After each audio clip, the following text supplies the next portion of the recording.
with the realization that a huge population remains uncovered under the existing pension schemes and limited financial literacy on pensions, the Nation Media Group has conceptualized an event with a massive campaign to drive an uptake for savings and particularly planning towards retirement. Today we flag off the two-day Pensions Conference and Expo 2023 at the Kenyatta International Conference Center, also known as KICC, with the theme Enhancing Social Protection for Inclusive Growth. The conversation, however, starts right here in studio on Your World.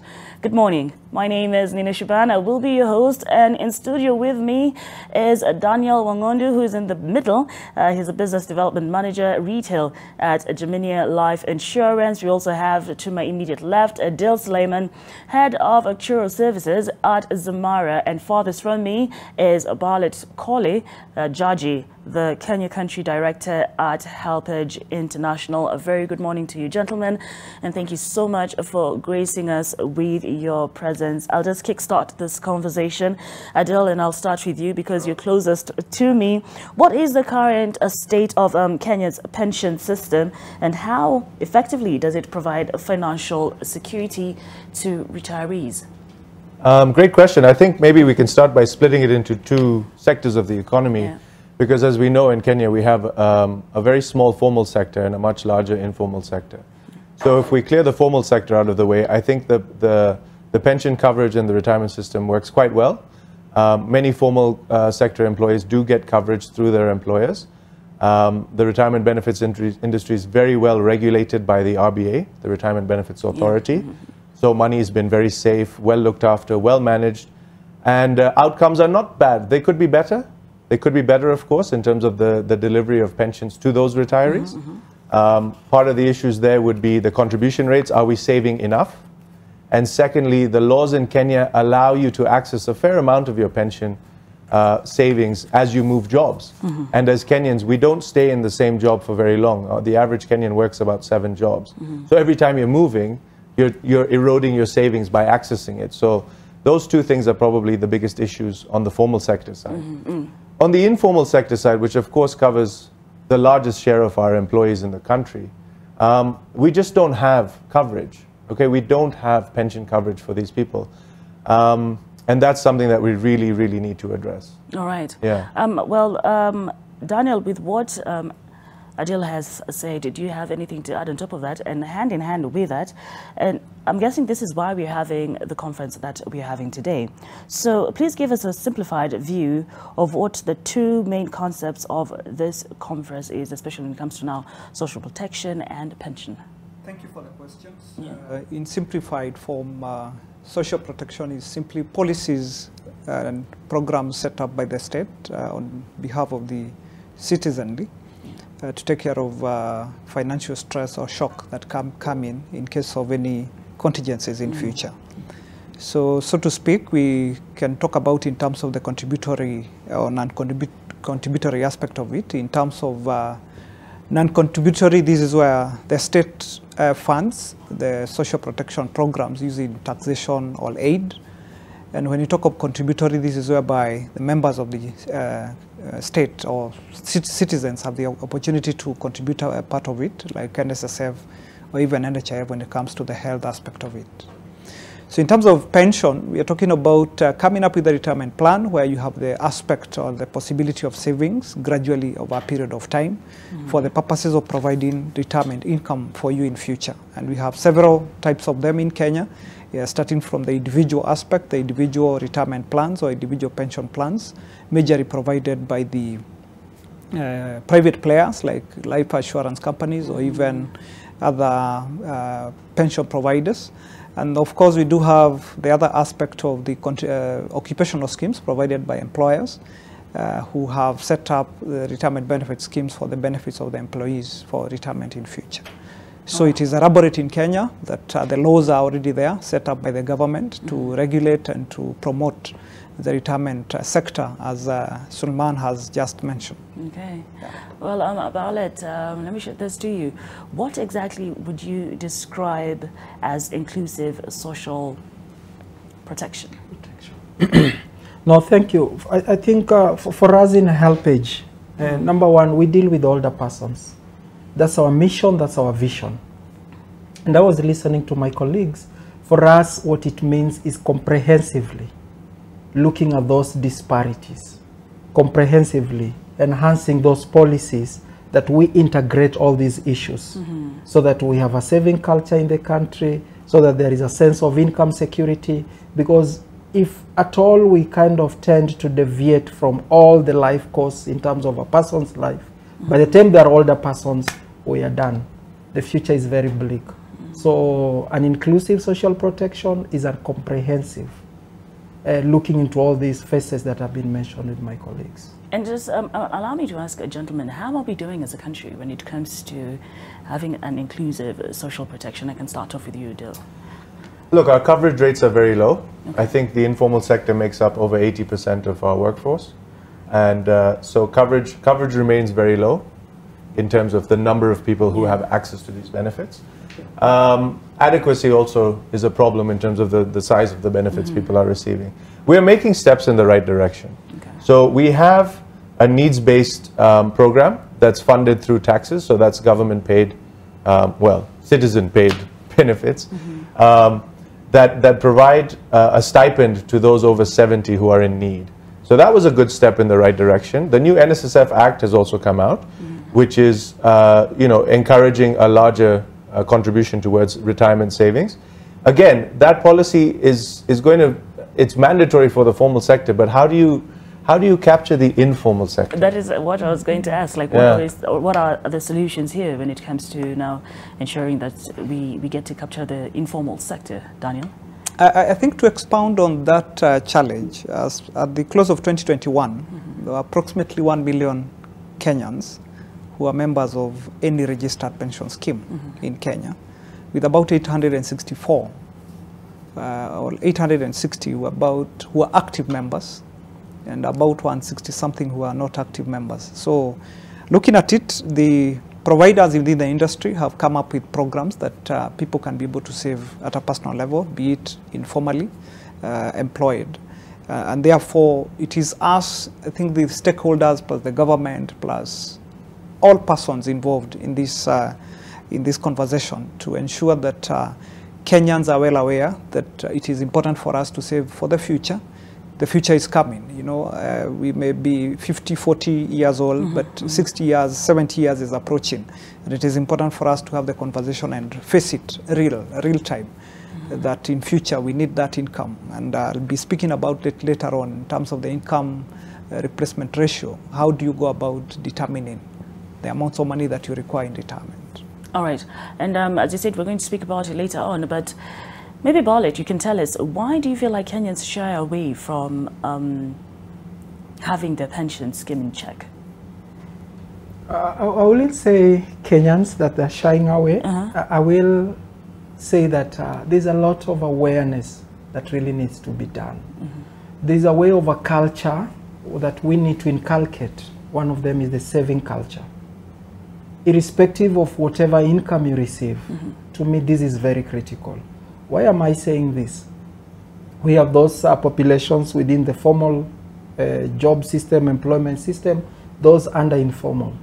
But they are all going through situations that are the same, talk of the finance crisis, the fuel crisis. And for me, above all, the pandemic was actually an eye-opener to this country.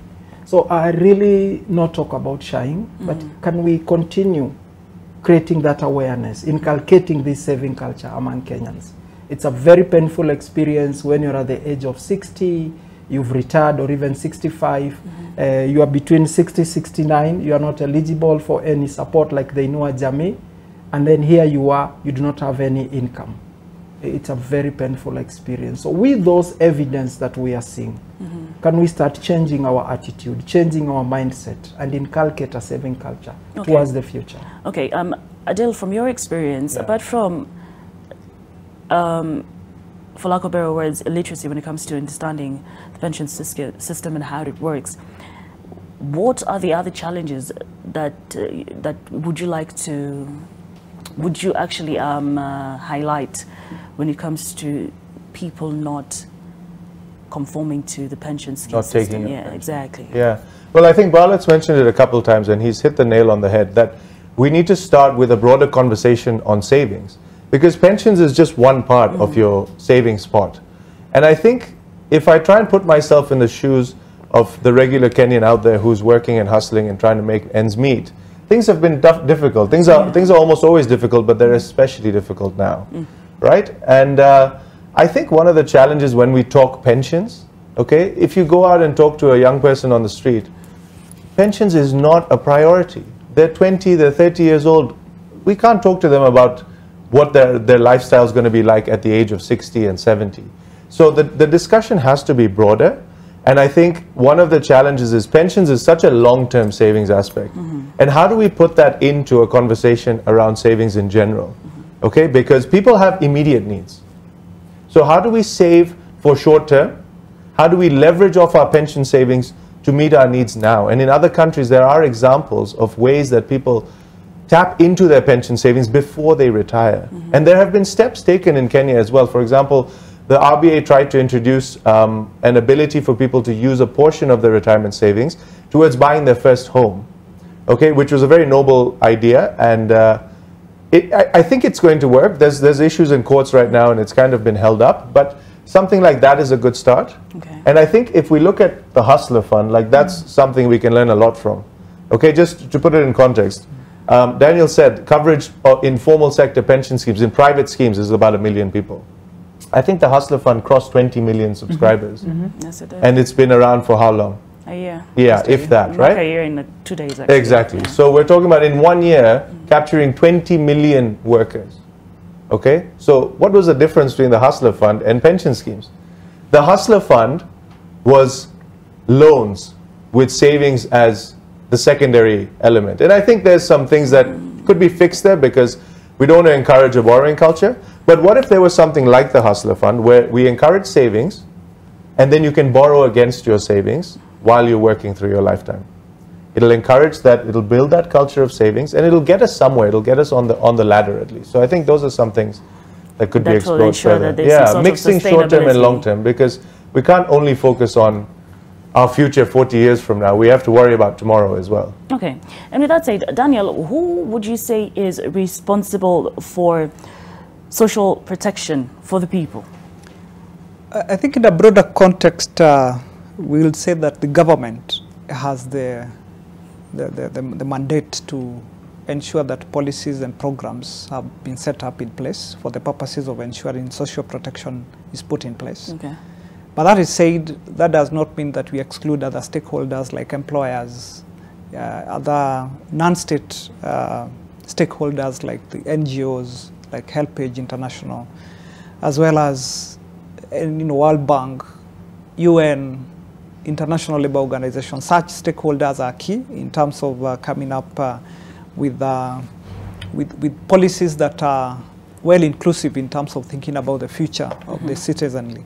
The other one is definitely the citizen, who is the core in the entire conversation, because you cannot talk about social protection unless you're talking about an individual. Yeah. So the individual who is key and whose future we are trying to manage in terms of their provisions, availability, as well as adequacy of funds, then the key conversation should set around the individual who is supposed to earn that income in future. So the government, the non-state institutions, private solution providers like insurance companies like Gemini Life, or even Zamara and other state regulatory bodies like RBA, we cannot be able to exclude them from the conversation of social protection because it is a broad one. Paulette, would you like to add anything? Yeah, just to add, I mean, again, for me in the context of Kenya, we really need also to define what is social protection. There's the aspect of cash transfer that is happening. We have the Hustler Fund. Is there a way we can consolidate this? Is there a way we can actually kind of integrate them with the health services? Because we all know the burden of health. If you are not insured, even with the National Hospital Insurance Fund, even if you are saving, all this can deplete all your savings. Yeah. So for me, as my colleague has said, it's a multifaceted. It's a multidimensional. we need all these actors to be there, both state and non-state actors. Then can we look into it in its totality? The silos won't work, unfortunately. That you bring a model, yes, for the young people, that is correct. They will enjoy.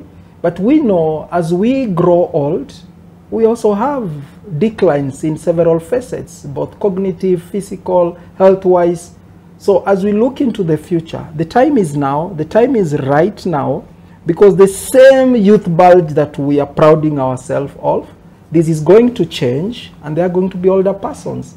Yeah. So the pyramid is actually going to change the other way.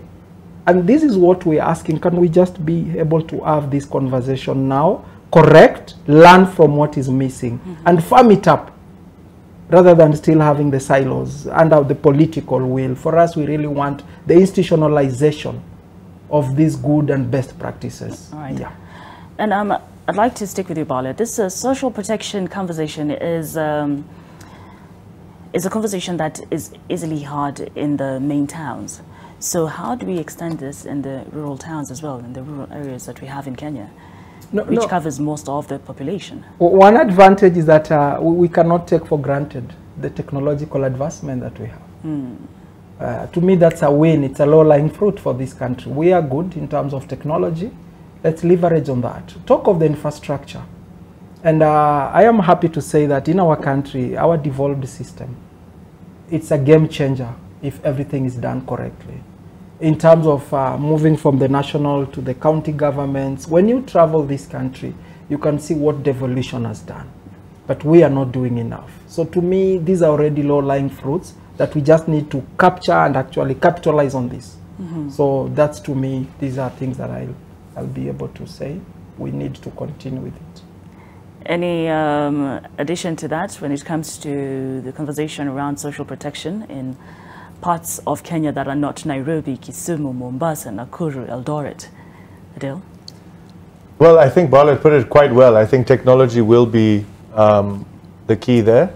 And I think, you know, as Daniel said, there's multiple facets to social protection and retirement savings.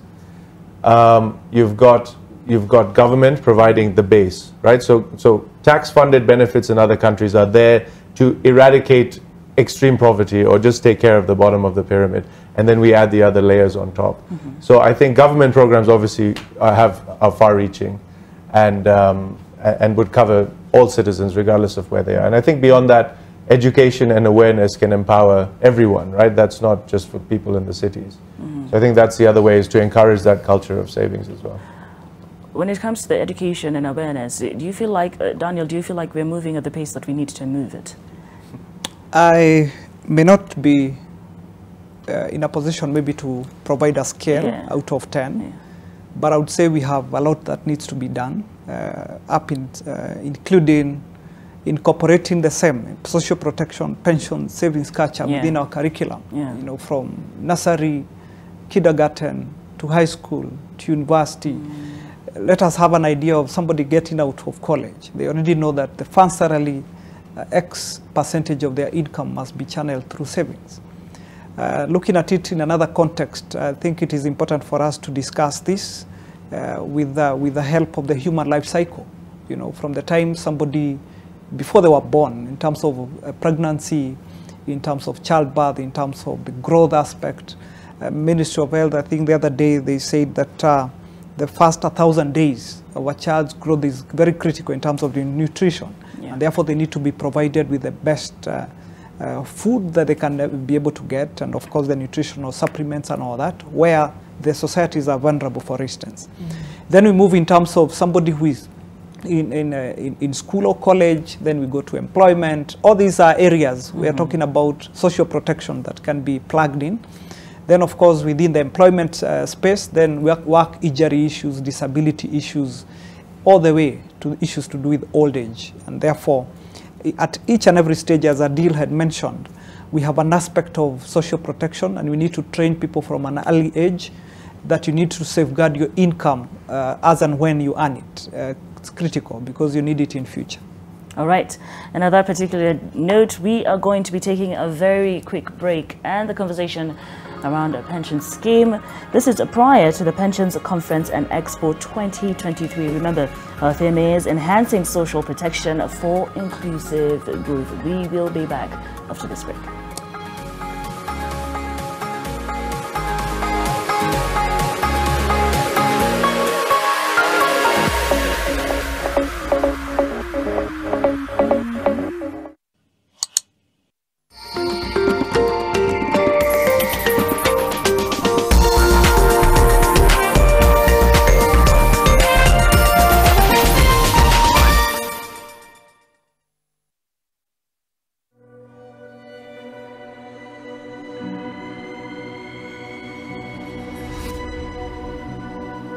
People come to me and they say they get discomfort when they have ice cream.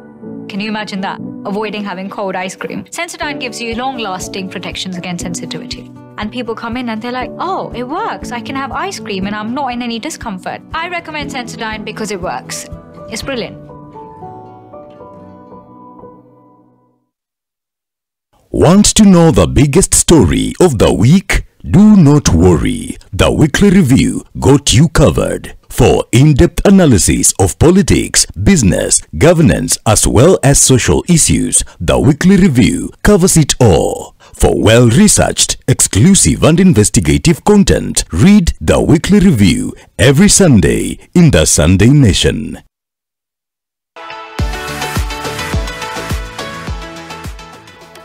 Africa faces existential challenges of climate change, of migration, of the proliferation of extremist violent groups, of generally slowing economic growth and widening inequalities.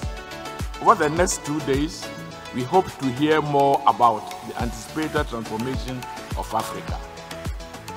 The COVID has come and gone.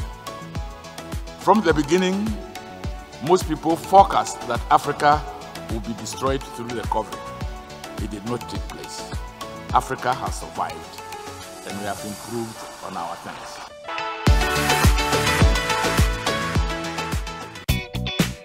It feels so fresh, fresh, fresh. Always fresh. Nivea Fresh Deo. Now with new InfiniFresh technology. Antibacterial power with 48-hour protection and long-lasting freshness. Nivea Fresh Deo. Feel fresh in every moment. Doors should not hold out opportunities. Doors are the gateways to progress. Ones that hold the key to equality. Let's take doors to places where there are none. Let's open big doors and small ones. KCB ni yetu. KCB is mine. KCB ni yangu. KCB ni yetu. For people, for better. Young Scientists Kenya brings you the 6th National Science and Technology Exhibition in partnership with Kenya Innovation Week from November 27 to December 1st, 2023 at the EDGE Conference Center, Nairobi, with the theme Developing Sustainable Solutions for Climate Change. This year's national exhibition is a hybrid event bringing together 418 students from 200 schools across 38 counties, showcasing 54 projects physically in Nairobi and 154 on our online platform. The exhibition is a culmination of Young Scientists Kenya mentorship program through outreaches and coding programs. To register for this extraordinary event, visit www.ysk.co.ke.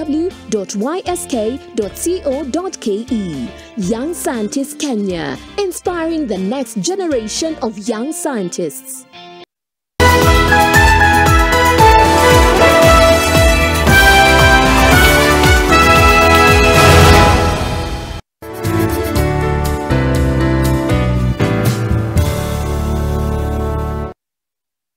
The Sport Essence is a light serum, quickly absorbed to clear dark marks. Rich moisturizing cream is a gel cream type that deeply hydrates and prevents dark marks. I highly recommend Melano CC for healthy and happy skin. Roto.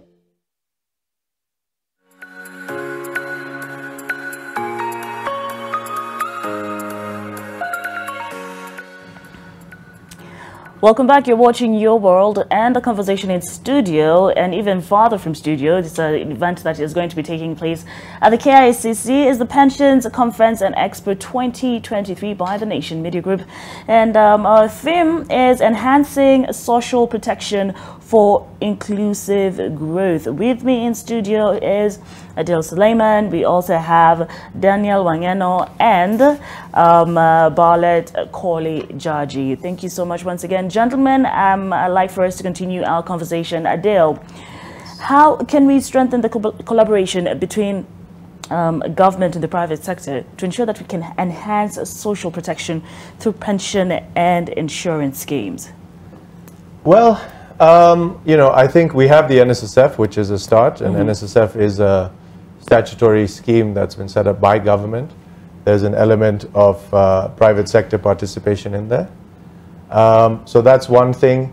I think education and financial literacy is key, because without that foundation, you can't encourage people to save. So for example, Zamara has an informal sector product. So we have a product that's designed for people in the informal sector to save.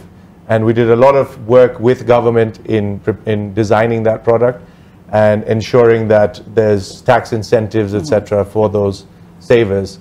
But without that base of awareness and education, right, it's difficult to encourage people to actually start saving.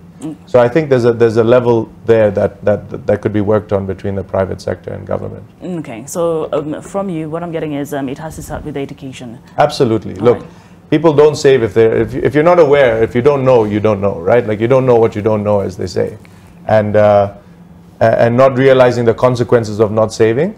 You know, we were discussing off air, and like we were discussing, you know, the smallest risk can derail a family, right? If you take an average Kenyan family, a medical event, or, you know, floods or drought, like something that does happen, it happens, and you should expect it to happen at some point in your lifetime. An event like that can really derail people. So learning the importance of saving and the benefit, and insurance, for example, right? Micro insurance is another product that's come out in the country, designed for small scale farmers, designed for small entrepreneurs, right? But if you don't appreciate the risks and what the benefit of the insurance is, why would you buy it? You're just seeing yourself giving money for something that doesn't give you any benefit, because unless the risk rears its ugly head, you're not benefiting from that insurance. So education is very key. All right. For Daniel and Barlet, let's help me paint the worst case scenario of not having a pension scheme of social protection. Let's start off with you, Daniel. Wow. It's a pretty depressing question to think about, right? Yeah, this is one of the questions that you would expect to face head on. I think looking at statistics globally, IRO, that is the International Labour Organization, currently about 4 billion people worldwide do not have access to social protection. 26% of those, or around 29% have adequate, but about 55%, they lack coverage at all. Then there is the challenge of the aging population, and I know my colleague here will definitely be talking about that. We have a challenge with, in 1979 in Kenya, about 3.6% of the population was above the age of 60 years, defined by UN. That's approximately about 560,000 Kenyans. In 2019, about 5.6%, that's approximately 2.7 million Kenyans, were above the age of 60. So what does that mean? If you're able to extrapolate the same 40 years down the line, maybe you'll be having 10% or 11% of Kenyans above the age of 60 years. And most of these will be depending on the working age population. People are within the population. And of course, with the breaking down of the societal structures that were there before, due to urbanization and rural-urban migration and all that, then you would expect that the majority of Kenyans will be within the age group above 60 years. They'll be dependent on the society that is no longer there to support them. They'll either depend on the children who are no longer there maybe to support them, because I think we've seen outcries in the society where the old age have been left out in the villages and all that. Then you can imagine after 60 years, this is when old age diseases and you know, disabilities, be it physical or mental, happen to come up, and therefore you can imagine the burden, the financial burden that will be there in society will be humongous when we look at it. The other challenge, again, globally speaking, in 2015, 13 out of 100 persons, there were 13 older persons out of 100 persons who are working then. In 2050, it is estimated that there will be 26 older persons per every 100 people who are working then. So you can imagine 26% being supported by the 100 who are still supporting their day-to-day financial requirements. Then it's a challenge that we really need to think about. Yeah, we really need to think about it. Bernard. Just to add on, we had some funding from the French Development Agency, that's AFD. We did a longitudinal study as Helpage International, and we took 2 counties, that is Kibera and Dagoretti. Less than 20% of older persons are saving. And the image I have and the analogy that I have in terms of what you've asked, 3 or 4 days ago, NTV aired an old mama of 78 years old whose structure had literally collapsed, and she just had to adapt to the context that how she comes out and goes in, and then you can see the attitude regarding the caregiver, who is the son, who is actually even threatening people. That is the image we have if we are not careful as a country. So it's a very painful process and experience if we do not actually change the mindset, the attitudes of even the children as we speak, through the life course. And it's something we need to work on. Okay. Yeah. Well, with that established, Adil, what strategies are in place to increase public awareness? I mean, what role can now insurance, and pension and microfinance schemes play in expanding access to social protection, especially for low-income households? Because from the conversation that we've just had, now it's looking into the low-income households. So I think the private sector has tried to develop a range of products that are more suited to that sector of the market. You know, we've talked about education, and I can't speak on behalf of government, but I think there's a big role to play in our education system, so that people who are entering the workforce or entering adulthood have some foundation. I think, you know, the other angle is to start that fire, you need a match, right? And we have products, we have solutions out there, but how do we encourage greater uptake? And I think, you know, maybe there could be some partnership between the private sector and government to provide incentives.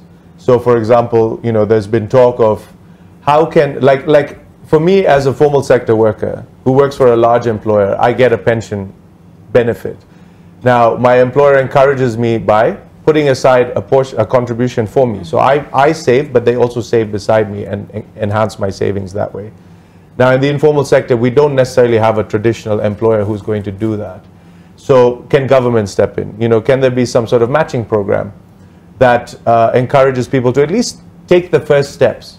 And of course, that comes through tax revenues, so there's an expense to worry about. But I think as broadly as Kenyans, we do need to become more efficient in how we manage our taxes and how we spend. Because not enough of the spend is going to the citizens. I think, you know, sometimes we forget that government's there to look after the citizens. They're there representing us, right? We put them there and they're there to look after us. But so much of our expenditure is not going channeled back to the places that need it the most. So if we can become a bit more efficient and free up funds, then you could provide incentives. Like some of the agricultural associations, for example, they've had some very innovative programs where a small-scale farmer who's supplying produce, right, there's an automatic level of microinsurance that comes for every kilo or every ton you supply, right? And case studies have shown they've worked quite well during the last few droughts and stuff.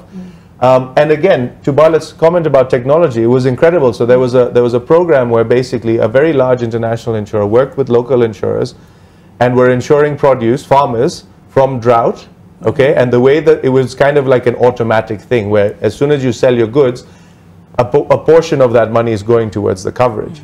And they would use satellite images to track the weather, and the payouts were automatic. As soon as the satellites showed that there was a drought, payments were happening without having to go through a claims process, etc. So there are ways to overcome many of these things. All right. Well, thank you. Daniel, we are at a point where, I mean, we have already established in our prior conversation that times are hard right now. If you were to have a conversation with any Kenyan out there, they'll say, of course, the cost of living is extremely high. So how will you steer on this conversation to a Kenyan who's currently struggling with even putting food on the table? Wow, such a difficult conversation to start with in terms of giving hope to people who may not be seeing that hope in the near future. But all in all, the future requires all of us. I think the most critical aspect all of us is to agree that even if things are difficult and we are still living, the aspect of the future will still find us along the way. So it is good for us to maybe look at, if not government programs, the financial literacy trainings, you know, how do we get involved in training people on how to come up with additional sources of incomes in a lighter way, to start with from maybe where capital is not necessarily involved. What ideas could they be having? How can we be able to fund those ideas? And I think the government, through the Inua Jamii program, now moving to the inclusion aspect, they're trying to come up with programs where people now can be trained on how to start businesses using that income, the income they normally get from the government, and how can that business be sustainable in the long run, so that it can act as a source of income to the individuals as a nation. Otherwise, it is good for us to appreciate the fact that the government has come up with structures and policies that have been, you know, assisting people to promote the savings culture. Like in pensions, for instance, the up to 20,000 Kenya shillings that you contribute on a monthly basis, we treat it in financial terms as a tax allowable expense. That means if you're contributing 20,000, you save approximately 6,000 shillings if the tax burden is about 30%. If you contribute 10,000, you save about 3,000 in terms of taxes from the government. That's a formal way of avoiding taxes, in quotes, and the government allows that to happen. So we can be able to advocate in terms of the current structures that are there, in terms of the regulatory framework and the policies and tax laws that have been put in place to help people to save on taxes, and at the same time, of course, put a buffer for the future purposes. All right. Paulette, do you have anything to add on to that, and looking at it from a government and a private sector point of view? For our case, some of the lessons we've learned, I remember years ago, HelpAge International was very keen on the hunger safety net, and our role was very particular in a multi-faced way, where we were developing even the case management. We have the case of Inua Jamii, where do we have a redress mechanism and complaints among the citizens themselves, who are actually holding the government into account. Our image and notion of government, they are stewards. So the accountability part of it, and what we've been doing through our network members, we have affiliates who are dealing with the older persons issues in this country. It's the establishment of the older persons associations. And now, initially it was more of monitoring, but we've realized there is need to bring in the intergenerational self-help group, you know, where the young and the old coming together to hold the government into account. So again, for us, the government are stewards. It is not their money. It's a role they have to play. So how do we hold them into account? How do we ensure that persons have been supported in terms of efficiency? We have cases in the community who are extremely vulnerable, and the needs are heightened based on the specific issues that they're undergoing through the life course. So within that framework, we really want to see associations of these people coming together. As we say, for us, nothing about us without us.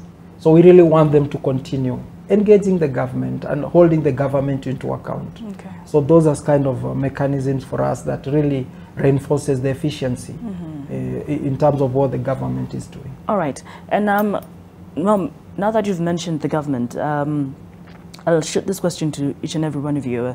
What policies and regulations can actually be put in place to encourage the pension and insurance funds for social impact investments? I can start off with you, Adele. Okay, so if we're talking social impact investments, you know, as an advisor to private pension schemes, I find it's a careful balance, okay? Because schemes are set up under trust law. They're managed by trustees or a corporate trustee. And under trust structure, the role of the trustee is to ensure the best outcomes for the beneficiaries of the trust. They're there to protect the assets of the trust for the benefit of the beneficiaries and to make sure they get the most out of that money. So, you know, on the one hand, my views are clear. You know, if you have my pension savings, you need to return the maximum performance you can do. Yeah. You know, if social protection is not going to provide me with performance, I'm not there to provide charity, right? And I know it's a very harsh thing to say, but that's the one angle. The other angle is pensions provide a huge pool of investment capital which can be deployed for the betterment of the country. Massive, yes. Right? So how do you balance those two things? And that's where the policies and regulations can possibly come in. Take, for example, the new housing levy and this drive to build affordable housing. Now, a pension scheme should not be building houses and selling them at cost to help the government provide social housing, because they need to return performance to their members, yes. right? Yes. So is there a way we can partner together? You know, for example, just throwing it out there, could the government provide land, right? So you provide an allotment of land. The pension schemes come together. They provide the capital to build the housing. Because the land has no cost to the pension scheme, the housing can be sold at affordable rates, make it accessible and deliver on that need for affordable housing, while still delivering a reasonable return to the members. And the government could also back that with a guarantee, right? If a pension scheme is investing in a project and they know the government is guaranteeing a minimum return of, say, 8 or 10%, which is similar to what they're getting in government bonds, then, you know, that's an easy win, right? And it's not costing the government anything, because the guarantee is unlikely to actually bite, and the land that they're ceding doesn't come out of government expenditure directly, right? So there's probably areas like that that can be explored. Joint ventures, which allows the pension scheme to deliver a return and its obligation to its members, and allows the government to deliver to its citizens together. Your thoughts? I think when it comes to the government policies, I'll dwell more on the issues of favorable environment through taxation. The current structures are there. We cannot be able to refuse or to deny that, but they can be better. I think we can be able to review maybe the 20,000 that I was talking about maximum. Can it be increased slightly? I think it's been 20 years since it was, over 20 years since it was last suggested. You know, the 60,000 allowable tax exempt at retirement up to a maximum of 600,000 can still be reviewed upwards. And I think there are conversations on the tax reviews on retirement schemes that were being proposed in Kenya recently. So can we be able to encourage more? And even the education that we've been talking about, let it be entrenched deeper in terms of our culture through government institutions across the board. And from a young age? From a young age. From a young age. All right. Bartlett? Let me acknowledge there is progress being made. As we speak now, I know somewhere outside Nairobi, there are technocrats in terms of the social protection bill. Then later there'll be stakeholders engagement, and there'll be need to strengthen that by widening. What I'm listening from the experts here, I feel that they need to widen and kind of have a key stakeholder engagement, those with expertise. To me, that is very critical. There is a geriatric bill which touches on older persons. Something is coming up. It's a question of widening the stakeholders engagement, and there's much to learn from the experts. All right. All right, and even as we almost come to an end of our conversation here, how can we effectively monitor and evaluate the impact of pension and insurance schemes on social protection and inclusive growth? That's a good question. I guess there's certain statistics. I'm an actuary, so I love numbers. Like that's my #1 language, English and numbers. But I think there's a lot of statistics that can be used. So coverage ratios. So what percentage of the working population are covered under some sort of social protection scheme or participating in a savings program, etc. Then, Daniel touched on it earlier about income replacement ratio. That's a very common measure we use in the retirement world.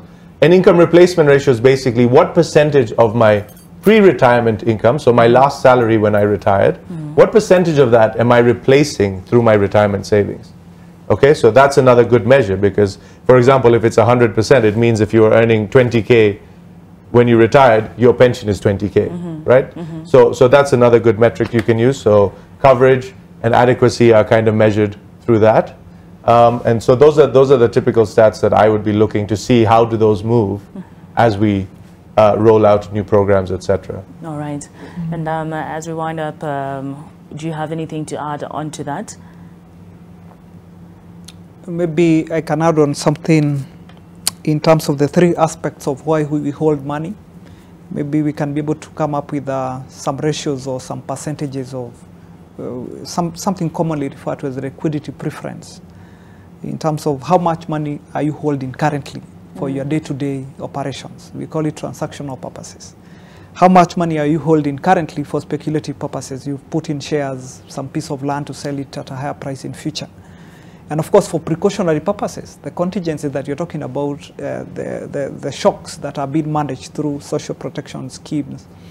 So can we be able to come up with, a data or survey fed facts about what percentages should a human being, 25 years, 35 years, 50 years old, should be able to hold in the three aspects so that we're able to understand at old age, already having this percentage, between this percentage and this percentage I'm safe, below this percentage, like the BMI, below this percentage or above this percentage, I have an issue or there is a case to worry about. So the aspect of why people hold money, again, you may hold too much of it in terms of transactions that may outweigh the future needs that you have in future. So again, it's an aspect of survey involving the public and the stakeholders in terms of coming up with agreeable percentages on what people should hold at what time. Involving the public, especially Violet. Two things. For us,